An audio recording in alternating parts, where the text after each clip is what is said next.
নাঙ্গা তরোয়ার নিয়ে বিশ্বনবীর মাথা কাটার জন্য বের হয়ে গেলেন। বনু জাহারা গোত্রের একটা লোক বলে, ওমর তুমি কোথায় যাও? ওমরে ফারুক বলেন, মুহাম্মাদের কল্লা কাটার জন্য যাচ্ছি। পড়েন নাউজুবিল্লাহ। ওমরে ফারুক তলোয়ার নিয়ে ছুটলেন, পাগলের মতো ছুটলেন, আর ধৈর্য ধারণ করতে পারেন না। বিশ্বনবীর নূরানি চেহারাটা একবার দেখার জন্য পাগলের মতো ছুটতে আরম্ভ করলেন। ওমরে ফারুককে দারুল আরকামের কাছে আসতে দেখে বিশ্বনবীর চাচা হামজা ইবনে আব্দুল মুত্তালিব এসে বলে, নবী তাড়াতাড়ি দারুল আরকামের ঘর থেকে আপনি পালিয়ে অন্য কোথাও চলে যান। ওই যে ওমর ইবনে খাত্তাব নাঙ্গা তলোয়ার নিয়ে আপনার উপর আক্রমণ করার জন্য ছুটে আসছে গো নবী। বিশ্বনবী বললেন, ও আমার সাহাবারা, ও আমার চাচা হামজা, সবাই আপনারা সরে যান, ওমরে আসতে দেন, ওমরে বাধা দিয়েন না। কারণ কিছুদিন আগে তাহাজ্জুদের নামাজ পড়ে আমি আল্লাহর কাছে একটা বিশেষ দোয়া করেছি, আমার মন বলছে ওই দোয়াটা আল্লাহ কবুল করতে শুরু করেছে। ওমরে ফারুক চলে আসলেন, এসে কোনো কথা নাই, চিৎকার দিয়ে বললেন, আশহাদু আল্লা ইলাহা ইল্লাল্লাহ ওয়া আশহাদু আন্না মুহাম্মাদান আবদুহু ওয়া রাসূলুহু। আমি সাক্ষ্য দিলাম আল্লাহ এক, অদ্বিতীয়, আল্লাহ ছাড়া কোনো ইলাহা নাই, নিশ্চয় আপনি মুহাম্মদ আল্লাহর বান্দা এবং রাসূল। সুবহানাল্লাহ পড়েন। ওই শাহাদাতের জ্যোতি সাইয়েদনা ওমর ফারুকের হৃদয়টারে উজালা করে দিল। দুনিয়ার সব ভয়কে পেছনে ফেলে এক আল্লাহর ভয়কে অন্তরে ধারণ করে আওয়াজ করে পড়লেন, আশহাদু আল্লা ইলাহা ইল্লাল্লাহু ওয়াহদাহু লা শারীকা লা ওয়া আশহাদু আন্না মুহাম্মাদান আবদুহু ওয়া রাসূলুহু। পড়েন সুবহানাল্লাহ। এবার ওমরে ফারুক বিশ্বনবীর প্রশ্ন করলেন, নবী আলাসনা আলাল হক, আমি প্রশ্ন করি উত্তর দেন, আমরা কি সত্যের উপর নাই? বিশ্বনবী বললেন, বালা ওমর, আমরা এই সত্যের উপরে আছি। আমাদের কোরআন কি সত্য নয়? বিশ্বনবী বললেন, কোরআনও সত্য। আমাদের রব আল্লাহ কি সত্য নন? বিশ্বনবী বললেন, সত্য। ওমরে ফারুক বললেন, তাহলে ফিমাল ইখতিফা, তাহলে লুকিয়ে লুকিয়ে আর গোপনে দাওয়াতি কাজ কেন?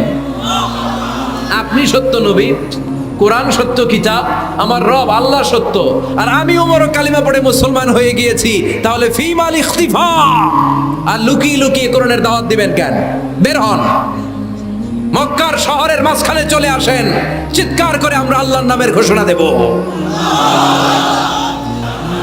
বিশ্বনবী ডেকে বললেন, না ওমর, এটা মাক্কি জীবন, ওমর এটা মাক্কি জীবন, এখানে দাওয়াতি কাজ করব লুকিয়ে লুকিয়ে, আস্তে আস্তে। আল্লাহ যখন আমাদেরকে বিজয়ী করে দিবেন তখন আমরা প্রকাশ্যে দাওয়াত দিলে কোনো সমস্যা নাই। সাইয়েদনা ওমর ফারুক বলেন, না ও নবী, আমার উপর ছেড়ে দেন, আমি দেখব আপনি আমারে শুধু মক্কার জামিনে একটা মিছিল দেওয়ার অনুমতি দেন। কিসের অনুমতি? আল্লাহর নামের তাকবীর দেওয়ার অনুমতি দেন। বিশ্বনবী বললেন, ঠিক আছে, সাবধানে তাকবীর দিও।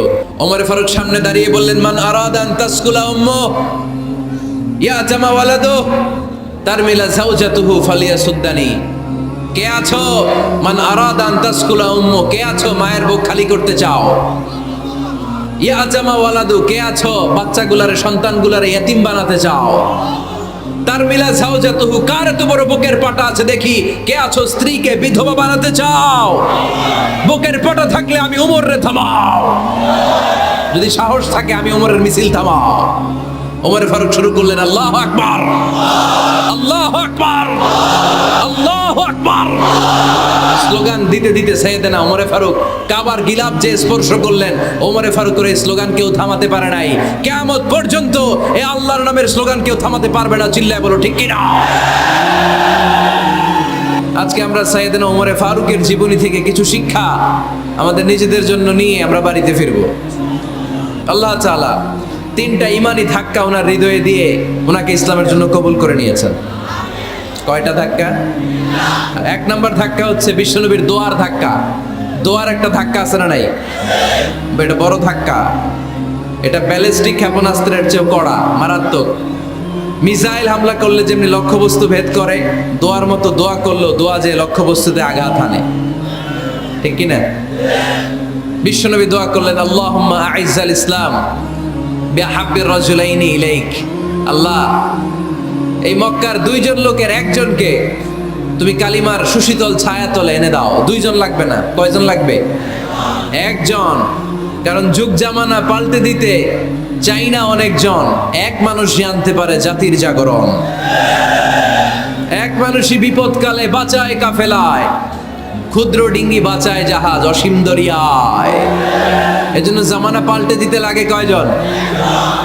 এজন্য বিশ্বনবী আল্লাহর কাছে দোয়া করলেন, আল্লাহ মক্কার দুজনের একজন, দুজন চাই না, দুজনের যে কোনো একজনকে কালিমার সুশীতল ছায়া তুলে এনে দাও। এক হলো ওমর ইবনুল খাত্তাব, হয়তো খাত্তাবের বেটা ওমরকে তুমি ইসলামের ভেতরে নিয়ে আসো, কিংবা আবি জাহাল ইবনে হিশাম, হিশামের বেটা আবু জাহেলকে তুমি মুসলমান বানায়া দাও। দুইজন চাইছেন নাকি একজন?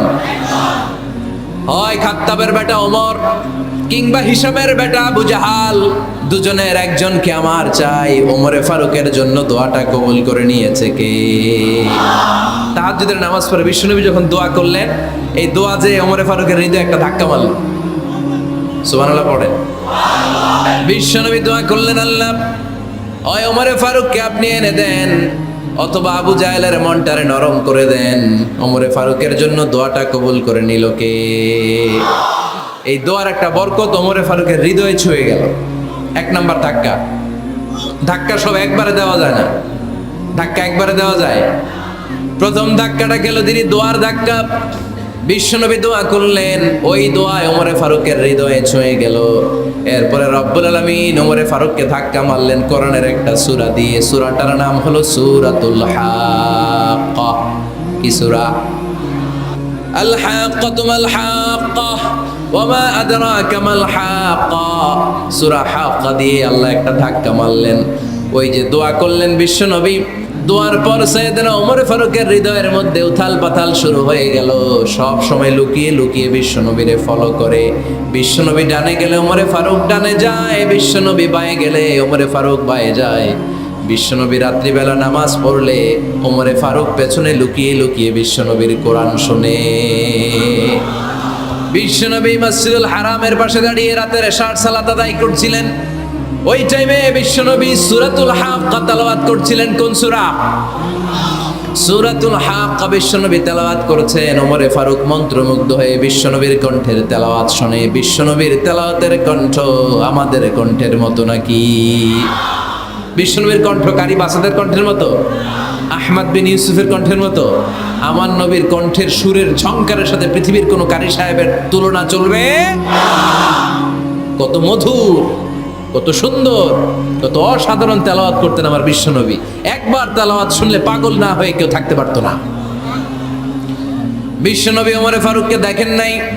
ওমরে ফারুক লুকিয়ে লুকিয়ে বিশ্বনবীরে ফলো করে। বিশ্বনবী এশার সালাতে সূরা হাক্কা তেলাওয়াত করতে আরম্ভ করলেন। তেলাওয়াত করতে করতে করতে করতে বিশ্বনবী সামনের দিকে যেতে লাগলেন। বিশ্বনবীর চমৎকার কণ্ঠের তেলাওয়াত শুনে ওমরে ফারুক মুগ্ধ হতে লাগলো। ওমরে ফারুক অবাক, কিরে এত সুন্দর শব্দের গাঁথনি, এত সুন্দর বাক্য, এত সুন্দর অন্তমিল, এত সুন্দর কথা, এটা কবিতার মতো লাগে। মনে হয় মোহাম্মদ কবি হয়ে গেছে, কাব্য প্রতিভা দিয়ে নিজেই কবিতা বানাইছে। ওমরে ফারুক যখন মনে মনে ভাবলেন এগুলো মনে হয় মোহাম্মদ কবিতা পড়ে, মোহাম্মদ মনে হয় কবি হয়ে গিয়েছে। ইন দ্য মিন টাইম বিশ্বনবী তেলাওয়াত করছিলেন সূরা হাক্কা থেকে, ওয়ামা হুয়া বিকাউলি শাইরিন কলিলাম মা তুমিনুন। এই আয়াতের অর্থ হলো এটা কোনো কবির বানানো কবিতা নয়, তোমরা অল্প সংখ্যক লোকই এই কোরআনের উপরে ঈমান আনো। সুবহানাল্লাহ পড়ে। বিশ্বনবী ওমরে ফারুককে দেখছে নাকি? কথা কয় না, দেখেছে না? বিশ্বনবীর মতো তেলাওয়াত করে যাচ্ছে। ওমর ফারুক যখন মনে করলেন কি রে এই কথাগুলো এত সুন্দর, তেলাওয়াত করছিলেন, কোইন্সিডেন্টলি দৈবাত মিলে গিয়েছে। ওই আয়াতের অর্থ ছিল এটা কোনো কবির বানানো কবিতা না, খুব অল্প সংখ্যকই তোমরা ঈমান আনো। এবার তো ওমর ফারুক আটকে উঠলেন, ঘটনা কি? আমি মনে মনে ভাবলাম মোহাম্মদ কবি, আর যেটা পড়তেছে এটা কবিতা, কিন্তু মোহাম্মদ আমার দেখেও নাই, কিন্তু বলতেছে এটা কবির বানানো কবিতা না। তাহলে মোহাম্মদ মনে হয় গণক হয়ে গেছে। কার মনে কি চলে না দেখেই বলতে পারে। নাউজুবিল্লাহ পড়বেন না? ওমর ফারুক এবার মনে মনে ভাবে মোহাম্মদ তাহলে কবি না, আগেরটা ভুল ধারণা আমি করেছি। মোহাম্মদ কবি নয়, মোহাম্মদ হলো গণক। আওয়াজ করে পড়েন না আউযু বিল্লাহ। মুহাম্মদ মানুষের মনে কি চলে গণনা করে সব টের পেয়ে যায়, সব বুঝতে পারে। বিশ্বনবী তখন যে আয়াতটা তেলাওয়াত করছিলেন সেটা হলো ওয়ালা বিকাউলি কাহিনিন কলিলাম মা তাযাক্কারুন। বিশ্বনবী তখন যে আয়াতটা তেলাওয়াত করছিলেন এই আয়াতের অর্থ হলো এটা কোনো গণকের বানানো কথা নয়, খুব অল্প সংখ্যক লোকই তোমরা উপদেশ গ্রহণ করো।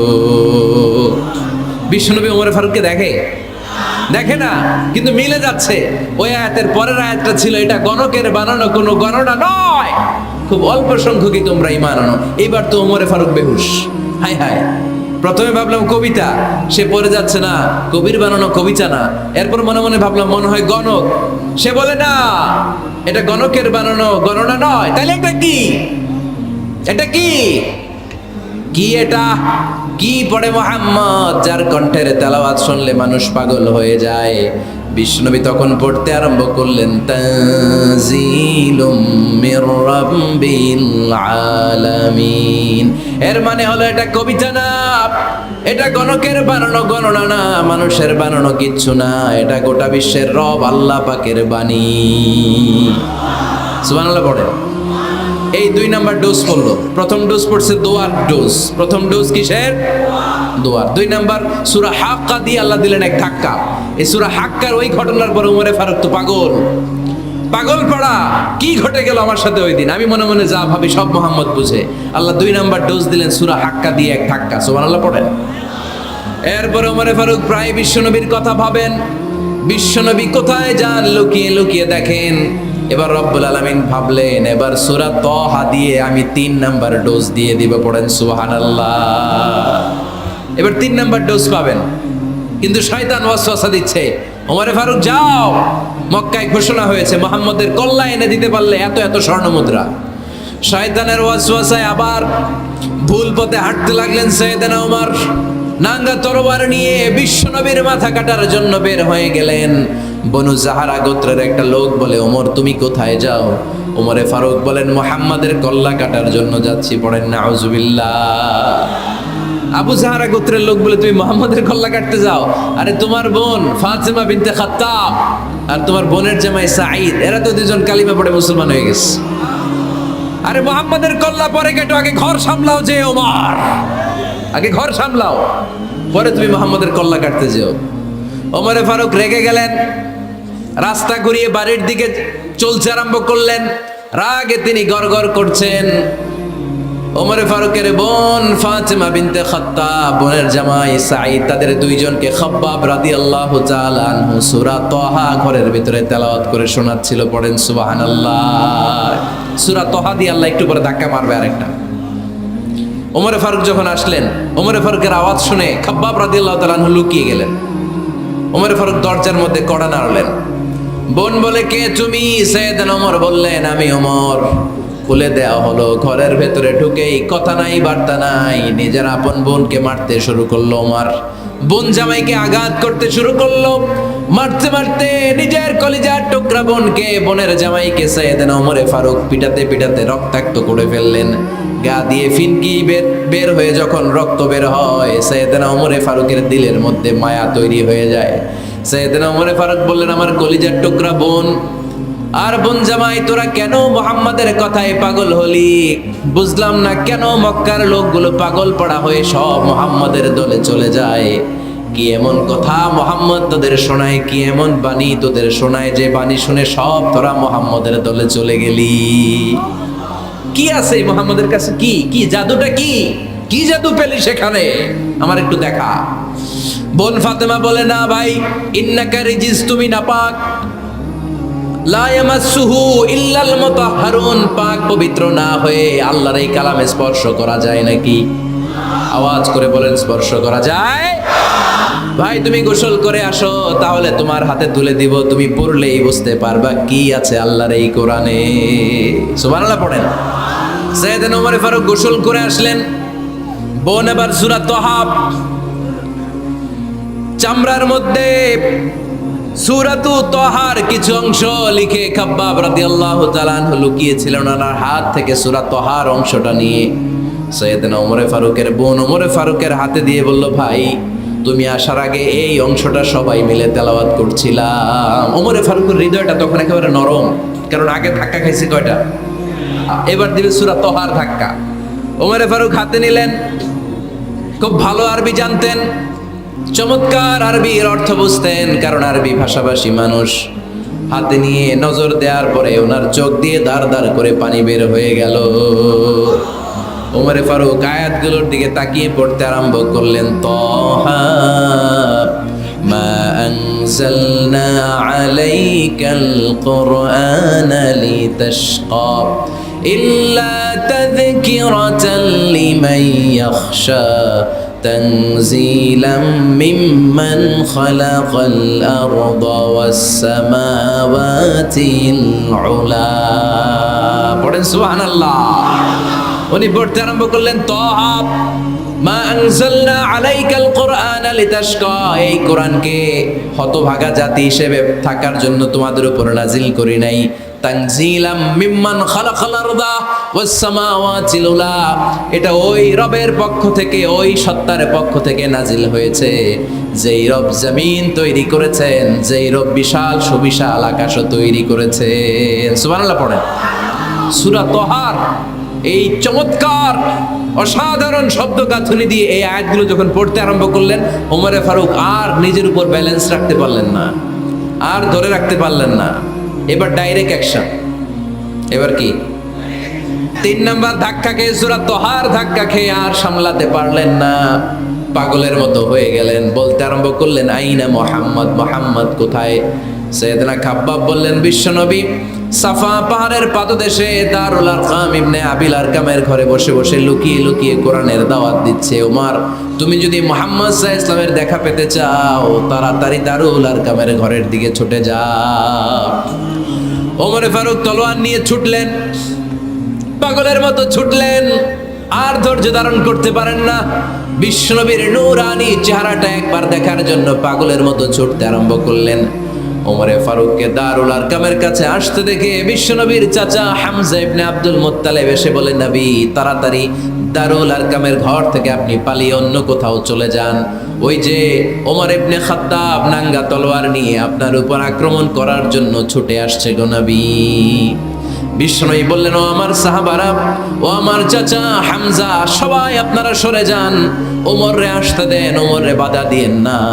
কারণ কিছুদিন আগে তাহাজ্জুদের নামাজ পড়ে আমি আল্লাহর কাছে একটা বিশেষ দোয়া করেছি, আমার মন বলছে ওই দোয়াটা আল্লাহ কবুল করতে শুরু করেছে। ওমরে ফারুক চলে আসলেন, এসে কোনো কথা নাই, চিৎকার দিয়ে বললেন, আশহাদু আল্লা ইলাহা ইল্লাল্লাহ ওয়া আশহাদু আন্না মুহাম্মাদান আবদুহু ওয়া রাসূলুহু, আমি সাক্ষ্য দিলাম আল্লাহ এক, অদ্বিতীয়, আল্লাহ ছাড়া কোনো ইলাহা নাই, নিশ্চয় আপনি মুহাম্মদ আল্লাহর বান্দা এবং রাসূল। সুবহানাল্লাহ পড়েন। এই কালমা শাহাদাতের ভেতরে আল্লাহর কথা, আমার নবীর কথা ঢুকিয়ে দিয়েছে কে? ঝিনুকের ভেতর লুকিয়ে থাকে যেমন মতি, ঝিনুকের ভেতর লুকিয়ে থাকে যেমন মতি, কালমা শাহাদাতে আছে আল্লাহর জ্যোতি, কালমা শাহাদাতে আছে আল্লাহর জ্যোতি। পড়েন, ঝিনুকের ভেতর লুকিয়ে থাকে যেমন মতি, ঝিনুকের ভেতর লুকিয়ে থাকে যেমন মতি, কালমা শাহাদাতে আছে আল্লাহর জ্যোতি, কালমা শাহাদাতে আছে আল্লাহর জ্যোতি। পড়েন আল্লাহু আকবার। ওই শাহাদাতের জ্যোতি সাইয়েদনা ওমর ফারুকের হৃদয়টারে উজালা করে দিল। দুনিয়ার সব ভয়কে পেছনে ফেলে এক আল্লাহর ভয়কে অন্তরে ধারণ করে আওয়াজ করে বললেন, আশহাদু আল্লা ইলাহা ইল্লাল্লাহু ওয়াহদাহু লা শারীকা লা ওয়া আশহাদু আন্না মুহাম্মাদান আবদুহু ওয়া রাসূলুহু। পড়েন সুবহানাল্লাহ। 3টা ধাক্কা। প্রথম ধাক্কাটা দোয়া, দ্বিতীয় ধাক্কা হাক্কা, তৃতীয় ধাক্কা সূরা তহা। 3টা ধাক্কার মাধ্যমে সাইয়েদনা ওমর ফারুককে মুসলমানদের লিডার বানায় দিল কে? ওমর ফারুক কালিমা পড়ে মুসলমান হয়ে গেছে। মুসলিম সাহাবাদের মধ্যে আনন্দের বন্যা বয়ে গেল। বিশ্বনবী খুশি হয়ে গেলেন, আল্লাহ শুকরিয়া করলেন, আল্লাহ তুমি আমার দোয়া ফিরিয়ে দাও নাই, আমি বলেছি দুজনের একজনকে চাই, তুমি ওমরে ফারুককে দান করেছো, বলেন আলহামদুলিল্লাহ। এবার ওমরে ফারুক বিশ্বনবীর প্রশ্ন করলেন, নবী আলাসনা আলাল হক, আমি প্রশ্ন করি উত্তর দেন, আমরা কি সত্যের উপর নাই? বিশ্বনবী বললেন, বালা ওমর, আমরা এই সত্যের উপরে আছি।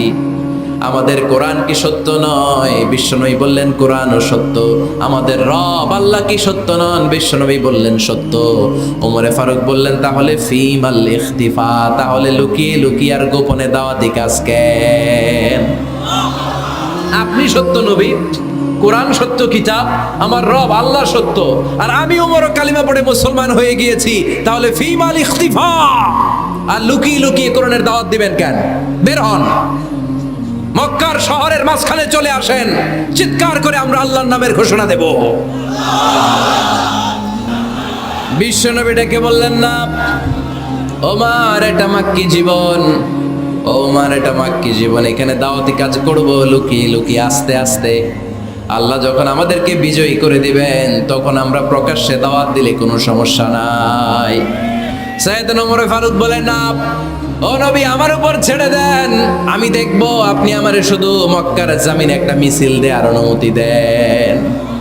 কিসের অনুমতি? আল্লাহর নামের তাকবীর দেওয়ার অনুমতি দেন। বিশ্বনবী বললেন, ঠিক আছে, সাবধানে তাকবীর দিও। ওমরে ফারুক তাকবীর দেওয়ার জন্য লোক খুঁজতে আরম্ভ করলেন। মুসলিম 11 জন সাহাবাকে খুঁজে পেলেন। কয়জন? ওমরে ফারুক বললেন, 11 জনই চলবে। 11 জনকে 2 লাইন করলেন। কয় লাইন? পিছনে 6 জন, সামনে 5 জন। পিছনের লাইনের নেতা বানিয়ে দিলেন বিশ্বনবীর চাচা হামজা ইবনে আব্দুল মুত্তালিবকে। প্রথম লাইনের 5 জনের নেতৃত্ব দিতে আরম্ভ করলেন সাইয়েদনা ওমরে ফারুক নিজেই। 2 লাইন তাকবীর দিতে জানলে বেশি মানুষ লাগে না, 10 জন দিয়ে গোটা বিশ্বটারে কাঁপিয়ে দেয়া যায়। 11 জন, 6 আর 5। ওমর ফারুক সামনে দাঁড়ালেন। ওমরে ফারুক সামনে দাঁড়িয়ে এবার আল্লাহর নামের স্লোগান দিবেন। ওমরে ফারুক বললেন, আমরা খুব লম্বা চূড়া স্লোগান দিব না, খুব ছোট্ট, দারুল আরকামের ঘর থেকে কাবা ঘর পর্যন্ত, বাইতুল্লাহ পর্যন্ত, এতটুকু জায়গা আমরা তাকবীর দিতে দিতে সামনের দিকে এগোবো, পৃথিবীর কোনো শক্তি আমাদেরকে থামায় দিতে পারবে না। ওমরে ফারুক তখন 1 বাক্যের একটা ভাষণ দিলেন। কয় বাক্যের? ওমরে ফারুক সামনে দাঁড়িয়ে বললেন, মান আরাদা আন তাসকুলা উম্মু ইয়া জামা ওয়ালাদু তারমিলা যাওজাতুহু ফালিয়াসুদ্দানি। কে আছো? মান আরাদা আন তাসকুলা উম্মু, কে আছো মায়ের বুক খালি করতে চাও? ইয়া জামা ওয়ালাদু, কে আছো বাচ্চাগুলারে, সন্তানগুলারে ইতিম বানাতে চাও? তারমিলা যাওজাতুহু, কার এত বড় বুকের পাটা আছে দেখি, কে আছো স্ত্রীকে বিধবা বানাতে চাও? বুকের পাটা থাকলে আমি ওমরে থামাও, যদি সাহস থাকে আমি ওমরের মিছিল থামাও। ওমরে ফারুক শুরু করলেন, আল্লাহু আকবার, আল্লাহু আকবার, আল্লাহু আকবার। স্লোগান দিতে দিতে সাইয়েদনা ওমরে ফারুক কাবার গিলাফ যে স্পর্শ করলেন, ওমরে ফারুকের এই স্লোগান কেউ থামাতে পারে নাই। কিয়ামত পর্যন্ত এই আল্লাহর নামের স্লোগান কেউ থামাতে পারবে না। চিল্লায় বলো ঠিক কিনা?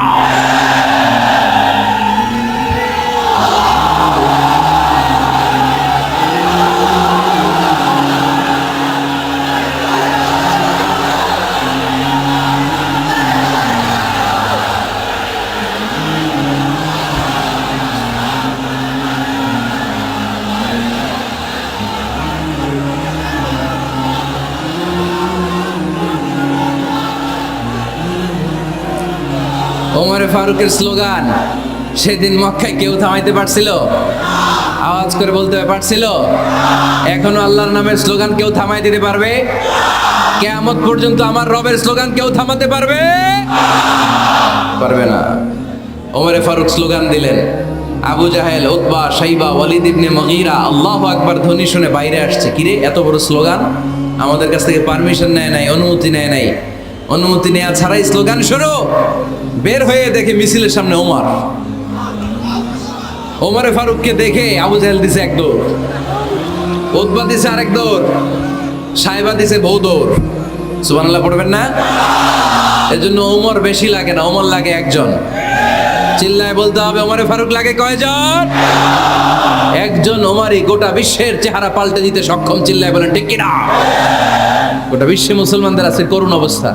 আমাদের কোনো সেন্ট্রাল লিডারশিপ নাই, আমাদের মুসলিম দেশগুলোরে এক করে রাখবে, ভাইয়ের ভাইয়ের মতো রাখবে, আমাদের স্বার্থ নিয়ে কথা বলবে, এরকম নেতা আমাদের নাই, ঠিক কি না? আমরা সেই ওমরে ফারুকের অপেক্ষায়, আমরা সেই ইমাম আল মাহাদির অপেক্ষায়, যার একটা হুঙ্কারের আহ্বানে গোটা বিশ্বের সব মুসলমান এক প্ল্যাটফর্মে চলে আসবে। ওইরকম নেতা একজন লাগবে। কয়জন? গোটা মুসলিম উম্মাকে একত্রিত করার জন্য একজন উমরই যথেষ্ট, ঠিক কি না? আবার বিশ্বনবী বলছেন, লা নাবিয়্যা বা'দি ওয়ালা রাসূলা, আমার পরে কোনো নবী নাই, আমার পরে কোনো রাসূল নাই। তবে লাউ কানা বা'দি নাবিয়্যুন লাকানা উমর, আমি নবীর পরে যদি নবী হওয়ার যোগ্যতা কারো থাকে, আমার ওমরের মধ্যে সেই যোগ্যতা আল্লাহ দিয়েছে।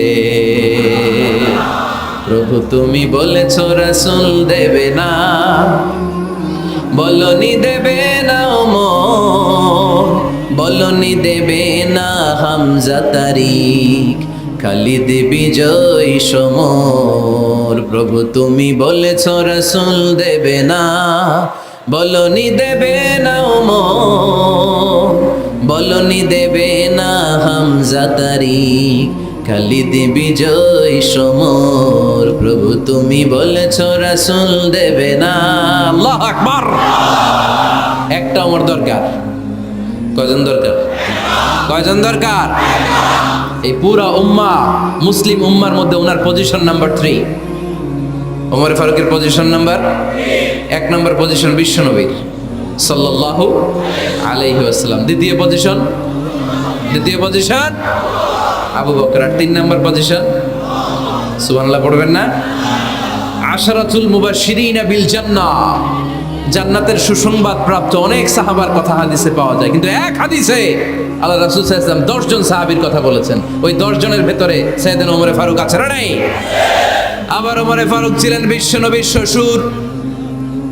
সাইয়েদনা ওমর ফারুকের কন্যা হাফসা রাদিয়াল্লাহু তাআলা আনহাকে বিশ্বনবী বিয়ে করে ওমর ফারুকের জামাই হয়েছে, আর ওমর ফারুককে বিশ্বনবী শ্বশুর বানিয়েছেন। সুবহানাল্লাহ পড়েন।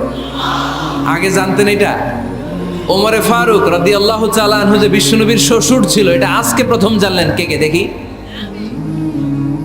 দেখছেন? অনেকেই জানে না। মাশাআল্লাহ, হাত নামান, আমরা জেনে নিব, জানতে কোনো সমস্যা নাই। 4 জন খলিফার 2 জন হচ্ছে বিশ্বনবীর মেয়ের জামাই, বাকি 2 জন হচ্ছে বিশ্বনবীর শ্বশুর।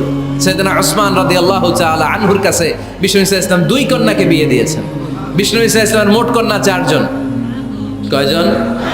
বড় মেয়ের নাম যায়েনব রাদিয়াল্লাহু তাআলা আনহা, ওনার স্বামীর নাম ছিল আবুল আস ইবনে রাবি'। তারপরের মেয়ের নাম হচ্ছে উম্মে কুলসুম, ওনাকে বিয়ে দিয়েছিলেন বিশ্বনবী সাইয়েদনা ওসমান রাদিয়াল্লাহু তাআলা আনহুর সাথে। উম্মে কুলসুম রাদিয়াল্লাহু তাআলা আনহার ইন্তেকালের পরে আরেক মেয়ে রুকাইয়াকে বিশ্বনবী সাইয়েদনা ওসমানের কাছে আবার বিয়ে দিয়ে দিলেন। সুবহানাল্লাহ পড়েন। আর সবচেয়ে ছোট্ট কন্যা ফাতেমা রাদিয়াল্লাহু তাআলা আনহাকে বিয়ে দিয়ে দিলেন নিজের চাচাতো ভাই সাইয়েদনা আলী রাদিয়াল্লাহু তাআলা আনহুর সাথে। তার মানে সাইয়েদনা উসমান আর সাইয়েদনা আলী ছিল বিশ্বনবীর মেয়ের জামাই, ঠিক কিনা? আর সাইয়েদনা আবু বকর রাদিয়াল্লাহু তাআলা আনহুর কন্যা আয়েশা রাদিয়াল্লাহু তাআলা আনহাকে বিশ্বনবী বিয়ে করে আবু বকর রাদিয়াল্লাহু তাআলা আনহুকে বানালেন শ্বশুর। আর ওমরে ফারুকের কন্যা হাফসা রাদিয়াল্লাহু তাআলা আনহাকে বিয়ে করে ওমরে ফারুককেও বানালেন শ্বশুর। তাহলে 4 খলিফার 2 জন জামাই। 2 জন, আওয়াজ করে বলতে হবে, 4 খলিফার 2 জন, বাকি 2 জন। কোন ব্যক্তিকে যদি আল্লাহ তাআলা জ্ঞান দেয়, আবার যদি তাকওয়ার গুণ দেয়, জ্ঞানও আছে আবার আল্লাহর ভয়ও আছে, এই লোকেরা কেউ থামায় রাখতে পারবে না। এরা কেউ থামায় রাখতে পারে না, সে গোটা বিশ্ব জয় করবে। সাইয়েদনা ওমর ফারুককে আল্লাহ তাআলা জ্ঞানও দিয়েছেন, আবার তাকওয়াও দিয়েছেন। সুবহানাল্লাহ পড়ে। বিশ্বনবী সাল্লাল্লাহু আলাইহি ওয়াসাল্লাম স্বপ্ন দেখলেন, বিশ্বনবী দুধ খাচ্ছেন, আঙ্গুলের ভেতর দিয়ে ফাঁক দিয়ে দুধ বের হয়, বিশ্বনবী দুধ খাচ্ছেন। খেতে খেতে একটু দুধ আঙ্গুলে লেগে আছে, এই আঙ্গুলটা কারো মুখে না দিয়ে বিশ্বনবী সাল্লাল্লাহু আলাইহি ওয়াসাল্লাম ওমর ফারুকের মুখের ভিতরে ঢুকাই দিলেন। অতিরিক্ত দুধটা ওমর ফারুক খেলেন। সাহাবারা বললেন, মাযা ওয়ালতা বিহি ইয়া রাসূলুল্লাহ, হে আল্লাহর রাসূল, এই স্বপ্ন দিয়ে কি বুঝালেন? বুঝলাম না। বিশ্বনবী সাল্লাল্লাহু আলাইহি ওয়াসাল্লাম বললেন, আউয়ালতু বিহি আল ইলম, এটা দিয়ে আমি জ্ঞান বুঝিয়েছি, কারণ অতিরিক্ত দুধের অংশটা আমি কাউরে না দিয়ে ওমরকে দিয়েছি, তার মানে ওমরের জ্ঞানের কোনো তুলনা হয় না। এজন্য স্বপ্নে যদি কেউ দেখেন আপনি দুধ পান করছেন, এটা প্রমাণ করে আল্লাহ তাআলা আপনাকে দ্বীনের জ্ঞান দান করবে। আবার বিশ্বনবী সাল্লাল্লাহু আলাইহি ওয়াসাল্লাম আবার আর এক রাতে স্বপ্ন দেখলেন সাহাবারা লাইন ধরে বিশ্বনবীর সামনে দাঁড়ানো, কোন সাহাবার জামা নাভি পর্যন্ত, কোন সাহাবার জামা হাঁটু পর্যন্ত, কোন সাহাবার জামা টাকনু পর্যন্ত, কোন সাহাবার জামা আরো ছোট, কিন্তু ওমরে ফারুকের জামা বিশ্বনবী দেখলেন এত বড়, টেনে হিচড়ে হিচড়ে বিশ্বনবীর সাথে চলছে। সুবহানাল্লাহ পড়বেন না? সাহাবারা বললেন মাযা ওয়ালতা বিহি ইয়া রাসূলুল্লাহ, এ আল্লাহর রাসূল এটা দিয়ে আপনি কি বুঝাতে চাইলেন? বিশ্বনবী বললেন আউয়ালতু বিহি আত-তাকওয়া, এটা দ্বারা আমি দিনদারি বোঝালাম, তাকওয়া বোঝালাম। সুবহানাল্লাহ পড়েন। বিশ্বনবী দেখলেন কোন সাহাবার জামা এতটুকু, কোন সাহাবার জামা এত লম্বা, কোন সাহাবার জামা পা পর্যন্ত লম্বা। আর সাইয়েদনা ওমর ফারুককে দেখলেন ওনার জামা এত লম্বা, ওমর ফারুক টেনে হিচড়ে জামা নিয়ে চলতেছে। বিশ্বনবী বুঝাতে চাইলেন ওমরের যেহেতু জামা লম্বা, ওমরের ভেতরে আল্লাহর ভয়, দিনদারিও খুব বেশি। চিল্লায় বলেন ঠিক কি না? জ্ঞানও দিয়েছেন আবার দিনদারিও দিয়েছেন। এই দুইটা জিনিস যদি থাকে এই পৃথিবীতে তাকে সফল রাষ্ট্রনায়ক বানায় দেয় কে? আবার এই পৃথিবীর বুকে যত নারীরা জান্নাতে যাবে সব নারীদের সর্দারিনী হবে সাইয়্যিদাতুনা ফাতিমা রাদিয়াল্লাহু তাআলা আনহা।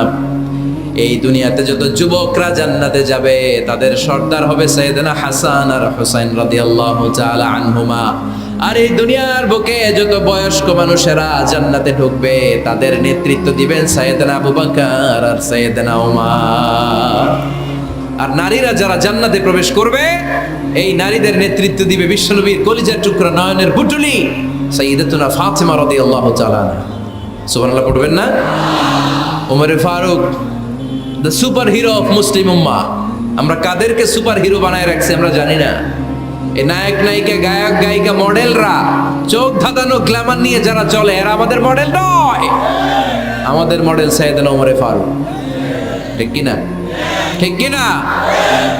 ওমর ফারুক মসজিদে নববীর খতিব খুতবা দিচ্ছেন। খুতবার মাঝখানে হঠাৎ চিৎকার মেরে বললেন ইয়া সারিয়াত ইবনে জানিমিল জাবাল, ইয়া সারিয়াত ইবনে জানিমিল জাবাল, ইয়া সারিয়াত ইবনে জানিমিল জাবাল। মানে এই সারিয়া এইদিকে না, জাবাল পাহাড়ের দিকে, জাবাল জাবাল গো টু দা মাউন্টেন, পাহাড়ের দিকে যাও। এই কথা বলে আবার থেমে খুতবা দেওয়া শুরু করলেন। সাহাবারা আগা মাথা কিছুই খুঁজে পেল না। আগের কথার সাথেও মিল নাই, পরের কথার সাথেও মিল নাই। জুমার নামাজ শেষ। সাহাবারা বললেন আমিরুল মুমিনিন খলিফাতুল মুসলিমিন ওমর ফারুক জুমার খুতবা দেওয়ার সময় হঠাৎ চিৎকার মেরে বললেন ইয়া সারিয়াত ইবনে জানিমিল জাবাল। আপনার এই বাক্যের সাথে আপনার খুতবার আগের কথার কোনো মিল পেলাম না, পরের কথারও কোনো মিল পেলাম না। আপনি বুঝিয়ে বলেন কেন বলেছেন, আমরা তো বুঝলাম না। সাইয়েদনা ওমর ফারুক বলেন আমি যখন জুমার খুতবা দিচ্ছি হঠাৎ আমার চোখের মধ্যে ভেসে উঠলো ওই যে গত কয়েক মাস আগে আমি আমার মুসলিম সেনাপতিকে ইরানে পারস্যে ওই ইরানের বিশাল রাজ্যে যুদ্ধের জন্য পাঠিয়েছি। আমি দেখলাম যুদ্ধের একটা ভয়ঙ্কর মুহূর্তে আমার মুসলিম সেনাপতি ভুল দিকে চলতে আরম্ভ করেছে। বাম দিকে তার পাহাড়, ডান দিকে উপত্যকা। ডান দিকে যদি সে চলে যায়, উপত্যকায় চলে যায়, শত্রু বাহিনীর হাতে ধরা খেয়ে সব মারা যাবে। আর আমার সেনাপতি যদি মুসলিম বাহিনীকে নিয়ে পাহাড়ের উপর উঠে যায়, আল্লাহর মেহেরবানিতে এই যুদ্ধেও তারা জয়লাভ করবে। এজন্য আমি মসজিদের মিম্বারে দাঁড়িয়ে রব্বুল আলামিন আমার চোখের সামনে ওই যুদ্ধক্ষেত্রের দৃশ্যপটটা তুলে ধরেছে, ওইটা দেখে আমি এখানে দাঁড়িয়ে আমার সেনাপতিকে কমান্ড দিয়েছি। পড়েন সুবহানাল্লাহ। যেন তেন মানুষ না এটা। জুমার মিম্বারে দাঁড়িয়ে হাজার কিলোমিটার দূর পারস্যে কি হচ্ছে সেটাও দেখতে পেতেন আল্লাহর মেহেরবানিতে। সুবহানাল্লাহ পড়েন। সাহাবারা বিশ্বাস করে নিলেন, কিন্তু মুনাফিক টাইপের যেগুলো এগুলো বলে এটা আবার কেমন কথা, উনি আছেন মদিনার মিম্বারের মধ্যে দাঁড়িয়ে হাজার হাজার কিলোমিটার দূরে কি হচ্ছে উনি দেখবেন কেমনে। এরা বিশ্বাস করলো না, সাহাবারা সবাই বিশ্বাস করলো, মুনাফিকগুলো বিশ্বাস করলো না। তারা মনে মনে ভাবলো এই মুসলিম সেনাপতি বিজয়ের বেশে যেদিন মদিনায় আসবে আমরা মদিনার উপকণ্ঠে দাঁড়িয়ে থাকবো, ওদেরকে জিজ্ঞেস করবো এমন এমন দিন ওমরে ফারুকের কণ্ঠের কোনো আওয়াজ শুনতে পেরেছিলে কিনা।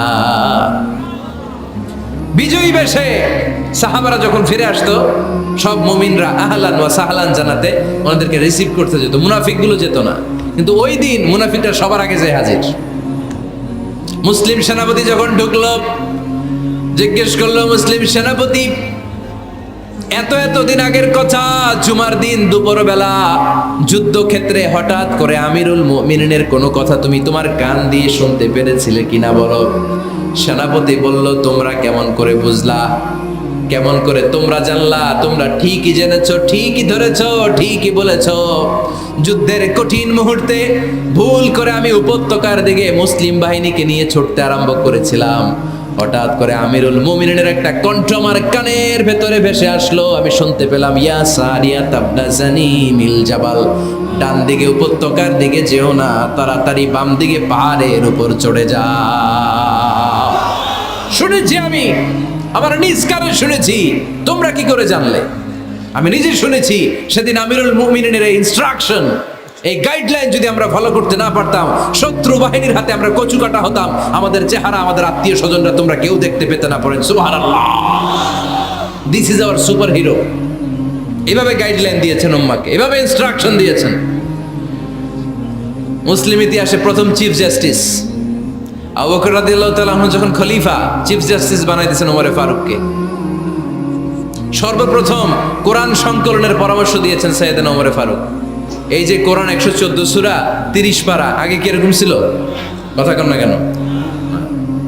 আগে গাছের পাতায় লেখা ছিল, পশুর চামড়ায় লেখা ছিল, ওটের হাড্ডির মধ্যে লেখা ছিল কোরআন। এভাবে যখন হাফেজে কোরআন সাহাবারা শহীদ হতে আরম্ভ করলো, এক যুদ্ধে টানা 70 জন হাফেজে কোরআন সাহাবা নিহত হলেন, শহীদ হলেন। ওমরে ফারুক তখন আবু বকর রাদিয়াল্লাহু তাআলা আনহুর কাছে যেয়ে বললেন, আবু বকর, আপনি কোরআন জমা করেন, সব কোরআনের কপিগুলো একসাথে করে এরকম একটা কোরআন করেন। আবু বকর বললেন, না, আমার নবী যেটা করেন আমি এটা করতে পারি না। কিন্তু ওমরে ফারুক ছাড়ে না, আর এটা করেন, করলে ভালো হবে, গোটা মুসলিম উম্মাহ উপকৃত হবে। বারবার বারবার বারবার সাইয়েদনা আবু বকর রাদিয়াল্লাহু তাআলা আনহুকে এত জোরাজুরি করতেছিলেন, অবশেষে আবু বকর রাদিয়াল্লাহু তাআলা আনহু বললেন, ওমরে ফারুকের জোরাজুরিতে এই কাজের জন্য আল্লাহ তাআলা আমার হৃদয়টারে খুলে দিলেন। আল্লাহ আমার হৃদয়ের ভিতরে